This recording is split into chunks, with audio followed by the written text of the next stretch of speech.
Where are the testimonies that the power of the kingdom is literally influencing people's lives?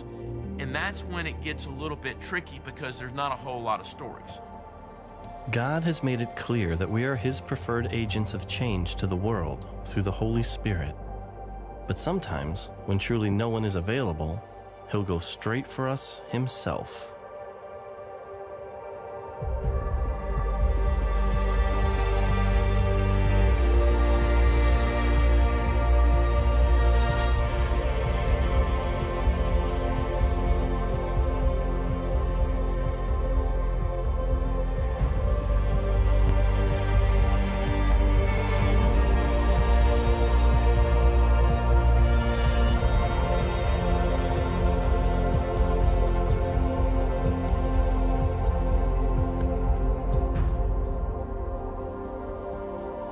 This is Ali, and he met Jesus while hanging out at Mecca. Yeah, you heard me, Mecca, the epicenter for the Muslim faith. When he was younger, Ali was a raging alcoholic, and his drinking got so bad that he moved away from his wife and children in Turkey to Saudi Arabia, simply to protect them from himself. While there, some Muslim friends of his talked him into going on Hajj to Mecca, the great pilgrimage to the holiest place in Islam. So I decided to go. And when I went there, everybody needs to sleep together. And everybody also goes 7 times around the Kaaba. And they were also going to do the namaz. And there I said, well, maybe something good will come of it. And I did the namaz, the ritual prayers also. But I was very ashamed because I didn't believe in it, and yet I was still doing it. So everybody that night sleeps around the Kaaba. So I slept there. And then in the night, I had this dream, and in the dream, Jesus came. First, he touched my forehead with his hand, and he said, "You have been saved. You have been saved." Then he opened his hand and placed it on my chest, and he said, "You belong to me."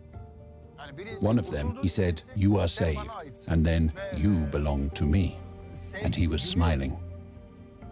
And this is what I wanted to say. This is what he looked like. From his waist up, he was naked and shining pure white. He had a beard, like in the pictures, but a little bit longer. His hair and his beard, it was as if every hair was electrified light, shining from every hair. That's how handsome he was. And when he smiled, his teeth were shining white. And I was amazed at the way he stood there. And the lower part of him was like a cloud of melted iron. And in that cloud, he was taken up. And then a voice from here started to talk. And it was really moving around, in the same way that your mouth moves around when you talk. This voice started from right here. That's how it felt to me. So I woke up my friend, and I said to my friend, "Hey, look, do you hear that voice?" He said, "No." I said, "But I've had this dream. I saw Jesus." He said, "You ate too much food last night. You've gotten sick. Go back to sleep. What business does Jesus have in Muhammad's capital?" So I tried to go back to sleep, but the voice wouldn't let me. It kept talking to me, just like I'm talking to you. And when it was morning time, the friends came over to me, and they said, "Let's continue on the pilgrimage." And the voice was saying, "No, you're not going to go." It wouldn't let me. And the voice was saying to me, "Go and collect all your stuff and go back to your country. Look for your friends and find them." I didn't understand, but I made up my mind. Okay, I've decided I'm not going to go. I didn't understand it myself. So then I went and took a shower so that I could go back to where I had been. So, in order to take a shower, I got undressed. And I looked in this little mirror, and this part was white. But at that time, my hair, my beard, my mustache, there wasn't a single white hair anywhere. And there was this white everywhere.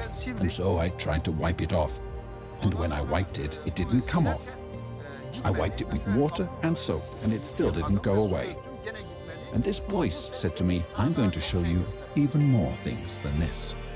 And then, since I knew it was Jesus, right there in the bathroom, I got down on my knees, because the only thing I knew to worship was to go down on my knees. So I got on my knees, and I said, yes, Jesus, whatever you say, I'm gonna do it.